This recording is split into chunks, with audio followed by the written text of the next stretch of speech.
As you go to sleep each night, maybe you have a prayer that you've learned by rote and you recite, or maybe you review the day and maybe petition to God that you might wake to a new day.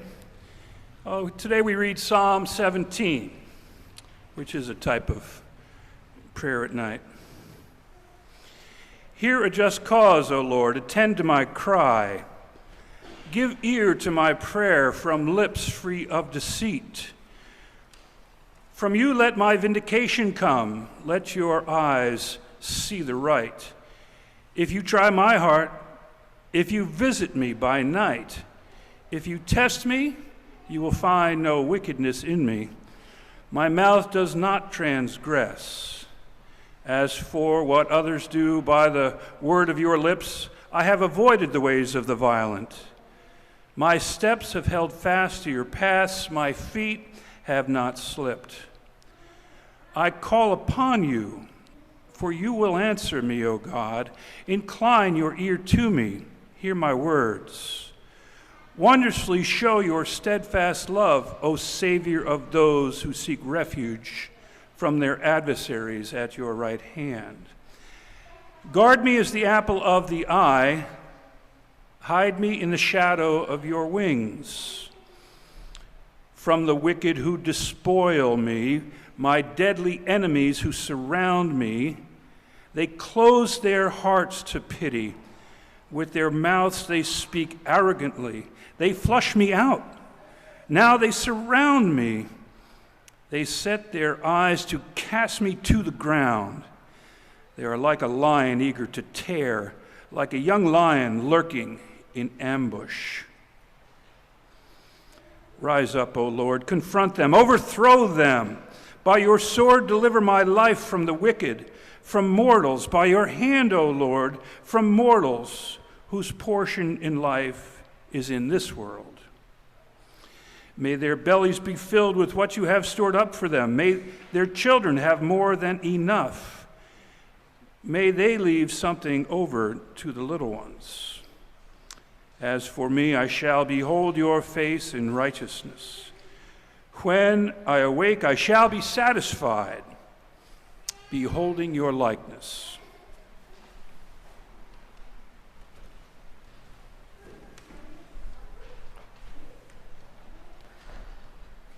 This is a complicated and dramatic story. You can kind of see the movie version of it play out. You can see the person hiding in the hollowed out tree stump as the dogs howl around them, looking for them. But it's not as simple as the movies would make it out to be. There's one line of text in the Bible that isn't in this reading. It's not part of the verse. It says a Psalm of David at the very beginning. And you can kind of hear that. You can kind of imagine that. You can imagine, hear a just cause, O Lord, attend to my cry. David in the wilderness of Maon as the soldiers of Saul are closing in on him. Hear a just cry, God, from a person who was anointed as a teenager when he knew that there was already anointed king in Israel, a person who went and played in Saul's court and calmed Saul's restless spirit down. The one who, when Goliath came and said, "Is there no one in Israel who will fight me?" David said, "I trust in God and I will stand up to this."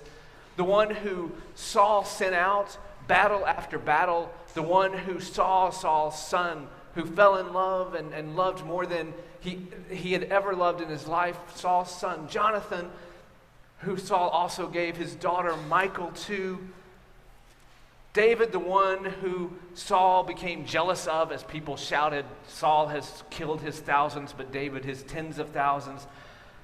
David, the one who had to run from Saul as Saul tried to murder him.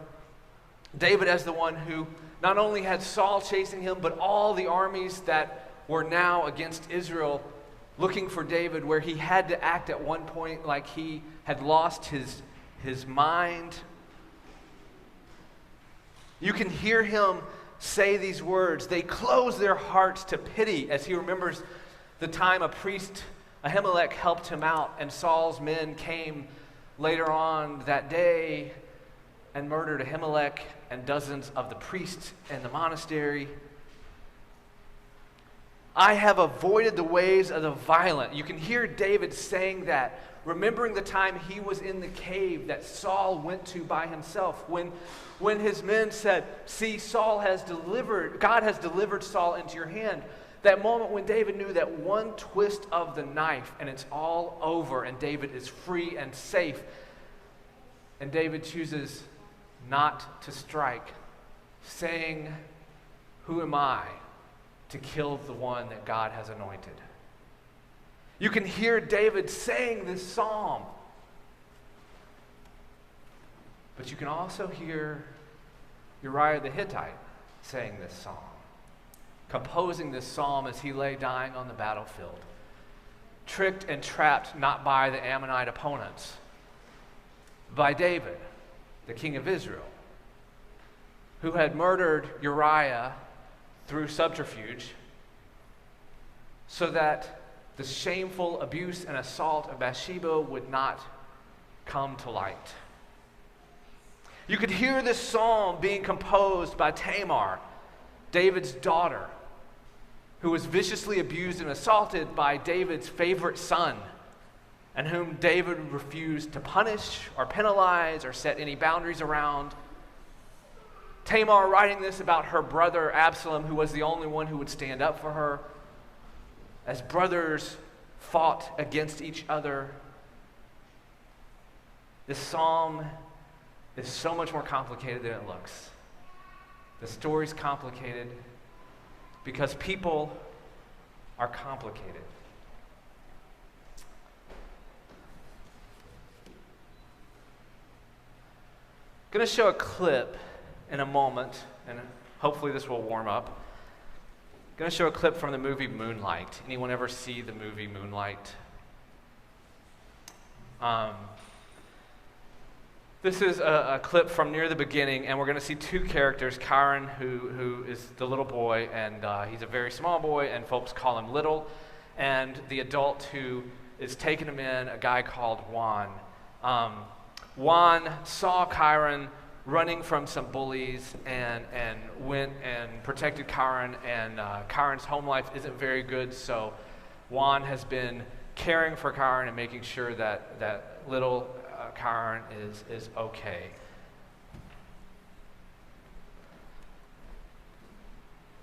So, Billy, if you could turn on this piece.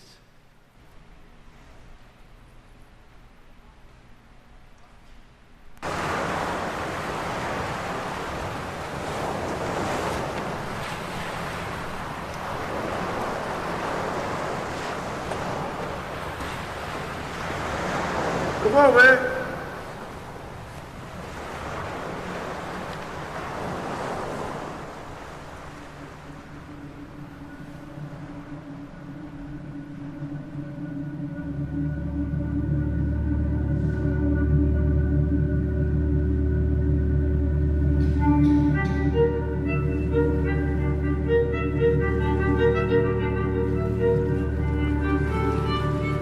Give me a head.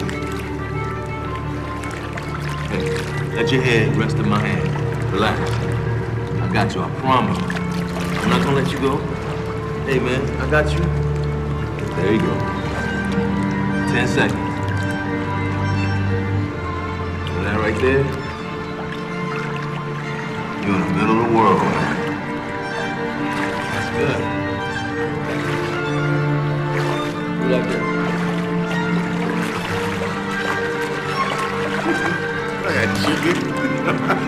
More athletic. There you go. Yeah, I think you're ready. I think we got a swimmer. You wanna try? You ready to swim? Go.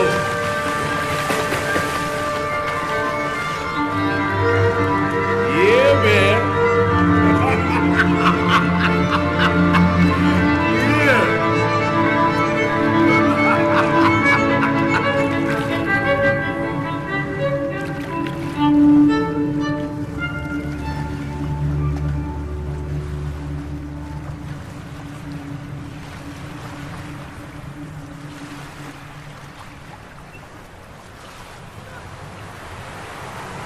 Let me tell you something, man. There are black people everywhere. Remember that, okay? No place you can go in the world ain't got no black people. We was the first on this planet. I've been here a long time. And I'm from Cuba. A lot of black folks in Cuba. You wouldn't know that from being here, though. I was a wild little shorty, man. Just like you. Running around with no shoes on, the moon was out. This one time, I run by this old lady. I was running, hollering, cutting her food, boy. This old lady, she stopped me. She said, running around, que se enamora el light.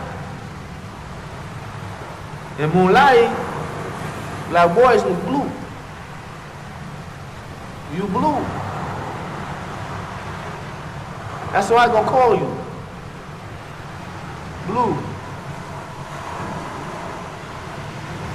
Say your name, Blue. Nah.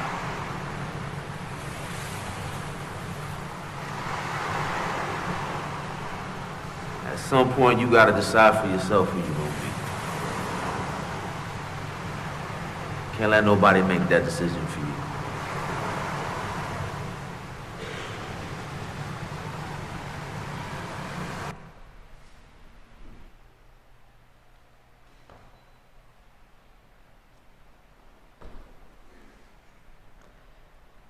After this scene, Juan finds out that Little's home life is difficult because his single mom is working overtime as a nurse, and when she's home, she's on drugs, and when he confronts her about her drug use, she points out that he's the one selling her the drugs. People are complicated. People are complicated.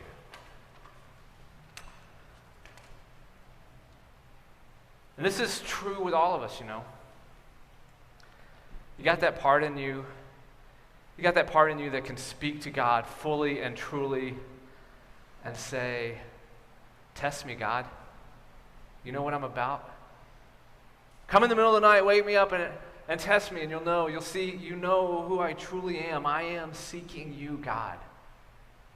You know, good David. And all of us, got that part of us that is justified in our hearts about violence of spirit or language or body. That part of us that can close our hearts to pity when we feel like we have a good enough reason. You know, we would only close our hearts to pity to bad David.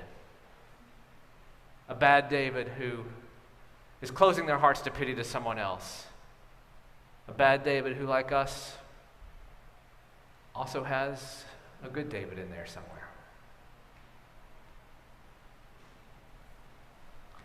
And we're all asking, all of us, as we try to strangle each other's bad David, God, by your sword, deliver my life from the wicked. And I don't want to make a false equivalence here. There are some of us who have chosen to embrace violence in ways that is not like others of us. And there are some of us who are innocently abused and hurt by those who are enthralled by the lies of wickedness. I'm not saying that everyone is equally morally right and wrong in a given instance. I'm just saying people are complicated. And the narratives that we're given in our culture aren't built to help us navigate complications. Most movies aren't like Moonlight. You know, most movies are the Avengers, where it's really clear these are the good guys and these are the bad guys, and the correlation is almost always guys. But it's really easy to figure out who's good and who's bad, and the whole thing is built to make you identify with who? The good guys. You're the good guy. You know you're the good guy. You're always the good person. So, I mean, Even Barbie, which, by the way, is a great movie and says exactly what needs to be said and does exactly what it needs to do. But even Barbie glosses over the complications of being human.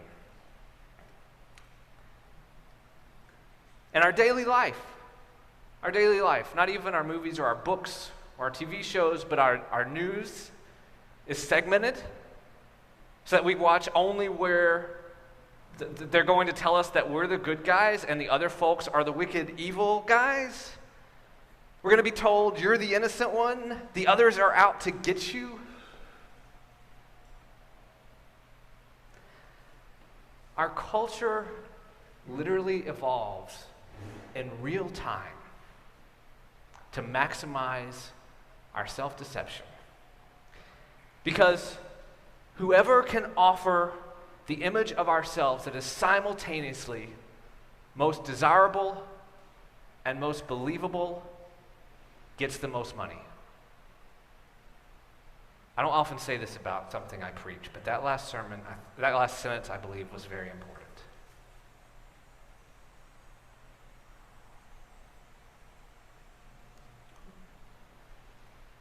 I also want to acknowledge that some of us are far less on the Lizzo side of things and more on the Isaac Watts side of things for such a worm as I. Some of us see ourselves as only the bad David. I want to at least acknowledge that. But we're complicated individuals. Paul says it in Romans. Paul says, in my heart, I know who I am. I know that I seek God, and I know God knows my heart. But then I look at what I do in the world, and it isn't that. It's something else. I know that in my heart I'm good David, and I see myself being bad David, and I'm both good David and bad David, chasing myself in the wilderness as I hide from myself. Who will rescue me from this destruction, from this nihilism, from this hopelessness? God, by your sword, deliver my life from the wicked. Makes me think always of another scripture from Revelation, which I don't spend a lot of time on, but this is something Revelation gets really right. In his right hand he held 7 stars, and from his mouth came a sharp two-edged sword, and his face was like the sun. The sword of Jesus Christ is his word. It's his tongue. That's the sword. Christ, by the sword of your word, deliver me into life from bad David, especially if bad David is me. Or in the words of Jesus himself, Christ, deliver me from the plank in my own eye.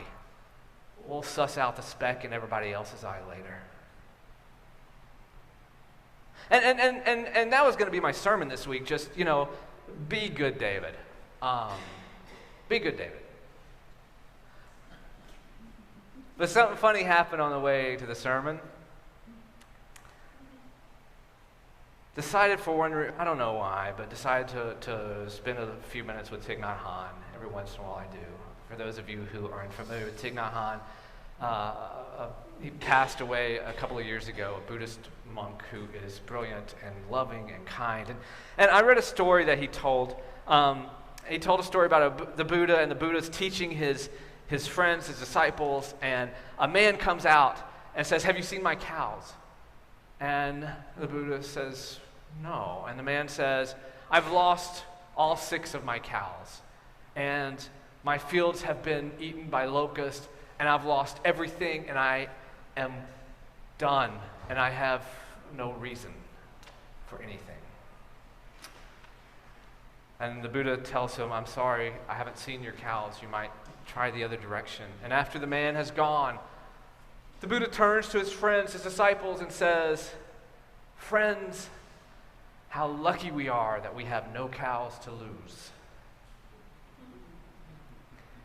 And Thich Nhat Hanh talks about those cows, and a lot of times those cows are stuffed, but that's actually pretty easy when our cows are stuffed. It's pretty easy to figure that out. And you're going to lose stuff anyway, so eventually the cows are going to wander off and take care of themselves. The cows that are really life-threatening are the ideas, the perspectives, the ways of seeing the world that we've become not only accustomed to, but we think are key, are essential to happiness, that make us who we are, that we could not live without, that we will hold on to at all costs, even if they're making us miserable. And I read that by Thich Nhat Hanh, and I thought of the bad David in me. You can do that, by the way. You're bigger than the bad David or the good David in you. You're bigger than all of that. You can personify those parts of you, the selfish parts. I thought of the bad David in me. And I thought about how scared he is, how he has some cows. And as far as he knows, those are the most important things in the world. Those are the key to happiness. And losing them would mean losing everything. Losing them would mean he has no reason to be anymore. And I just thought of him running around, asking everyone, "Have you seen my cows? Have you?" And running to Jesus and, "Hey, Jesus," and of all things to ask Jesus, "Have you seen my cows?" And I know that bad David can do so much damage. Not minimizing the damage or the hurt that violence of spirit or selfishness can do.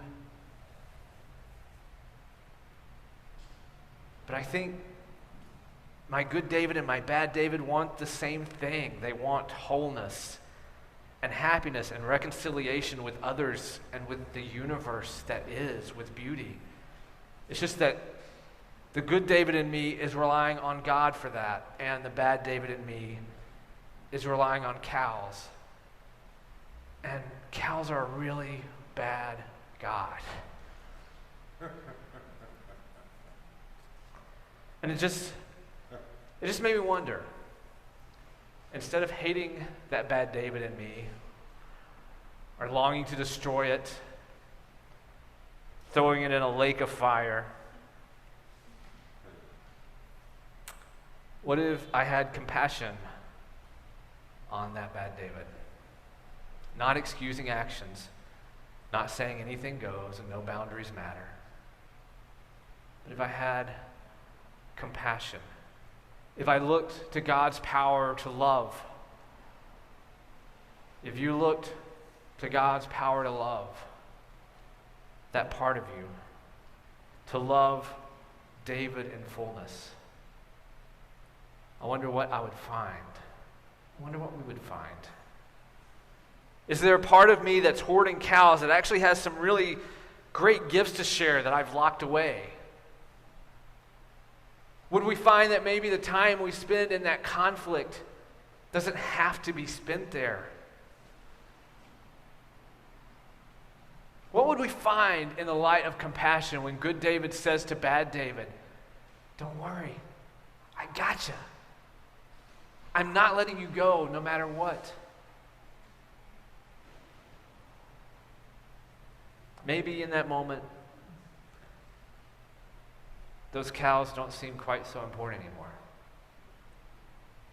Maybe in that moment, they don't seem quite so essential.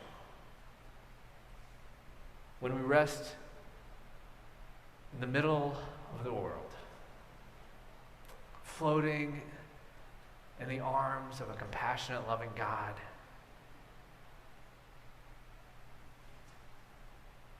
when we reflect on that compassion and find ourselves showing that compassion to ourselves, does that make it easier perhaps to find ways to show compassion to others?